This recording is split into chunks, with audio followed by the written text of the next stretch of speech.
Hello viewers, আসসালামু আলাইকুম। This is রাজা and welcome to my channel. আজকের ভিডিওতে দেখাবো রিডমি কিবোর্ডের ব্যাকগ্রাউন্ডে কিভাবে আপনার নিজের ছবি সেট করবেন। তো দেখতে পাচ্ছেন আমার এখানে একটি ছবি সেট করা আছে। এই ছবিটা বা এই টাইপের ছবি আপনারা কিভাবে এডিট করে সেভ করবেন সেটাই দেখাবো। তো প্রথমে আমরা চ্যাটজিপিটি থেকে এই টাইপের ছবি তৈরি করে নিব। এখানে দেখতে পাচ্ছেন আমি একটি ছবি দিয়েছি এবং একটা ফর্ম দিয়েছি। এই ফর্মটা আপনাদের ডেসক্রিপশনে দেওয়া থাকবে, সেখান থেকে ফর্মটা কপি করে আপনারা ছবি তৈরি করতে পারবেন। তো নিচের দিকে গেলে আমাদের রেজাল্টটা দেখাবে। দেখতে পাচ্ছেন এটা হচ্ছে আমাদের একটু লম্বা টাইপের ছবি ছিল, তো এটাকে আপনারা রিসাইজ করবেন। তো রিসাইজ করার জন্য ছবির উপরে ক্লিক করার পর এখানে রিসাইজ লেখা আছে, রিসাইজে ক্লিক দিবেন।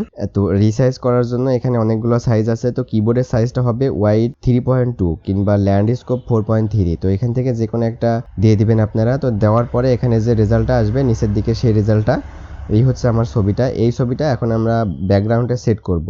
এর জন্য ছবিটা আমরা জাস্ট ডাউনলোডে ক্লিক করে ছবিটা ডাউনলোড করে ফেললাম। এখন আমরা চলে যাব রিডমি কিবোর্ডের ভিতরে। তো দেখতে পাচ্ছেন রিডমি কিবোর্ড যে অ্যাপ্লিকেশনটা আছে, এই অ্যাপ্লিকেশনটার উপরে ক্লিক করে দিব।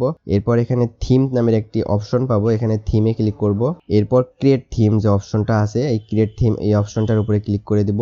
এখন আপনাদের কাজ হচ্ছে একদম নিচের দিকে চলে যাবেন। এই অপশন থেকে আসার পর নিচে আসার পর এখানে দেখতে পারবেন চুজ ইমেজ ফ্রম গ্যালারি, এটার উপরে ক্লিক করে দিবেন। এরপর গ্যালারি সিলেক্ট করে দিবেন। এরপর আপনাদের গ্যালারিতে সেই ছবিটা সামনেই চলে আসবে। এখান থেকে ছবিটা আপনারা সিলেক্ট করে ডানে ক্লিক করবেন। তো এখন ছবিটার কোন অংশটুকু আপনি কিবোর্ডে রাখতে চাচ্ছেন সেই অংশটুকু আপনাদের সিলেক্ট করতে হবে।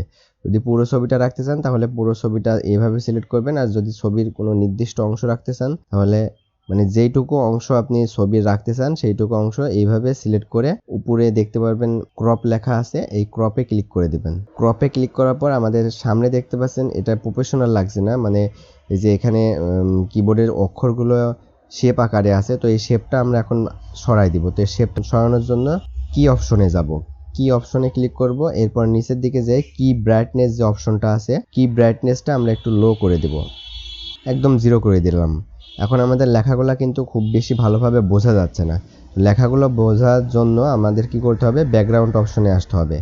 ব্যাকগ্রাউন্ড অপশনে চলে আসলাম। এখন এখান থেকে ব্যাকগ্রাউন্ড ব্রাইটনেস যে অপশনটা আছে, এই ব্যাকগ্রাউন্ড ব্রাইটনেসের এই অপশনটা থেকে হালকা ব্রাইটনেস কমাই দিতে হবে।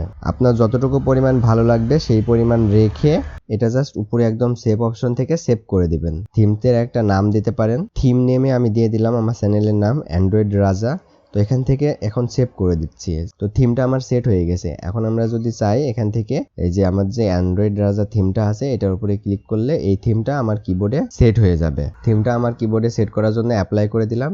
এখানে জাস্ট 5 সেকেন্ডের একটা অ্যাড আপনাদের দেখতে বলবে, অ্যাডটা আপনারা দেখে নেবেন, তাহলে আপনাদের ফ্রিতেই থিমটা সেট করতে পারবেন। তো দেখতে পাচ্ছেন লেখা চলে আসছে থিমস হ্যাজ বিন সেট। এখন আমরা দেখি যে আমার থিমটা লেখার ক্ষেত্রে কতটা সুন্দর লাগছে।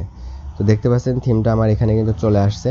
তো ভিউয়ার্স এইভাবেই মূলত রিডমি কিবোর্ডে আপনি আপনার থিমটা সেট করতে পারবেন। তো ভিউয়ার্স আজকের ভিডিওটা এই পর্যন্তই ছিল। ভিডিওটি যদি ভালো লেগে থাকে তাহলে অবশ্যই লাইক করবেন, আর এমনই ট্রেক রিলেটেড ভিডিও পেতে আমার চ্যানেলটি সাবস্ক্রাইব করে রাখবেন। ধন্যবাদ সবাইকে, আসসালামু আলাইকুম।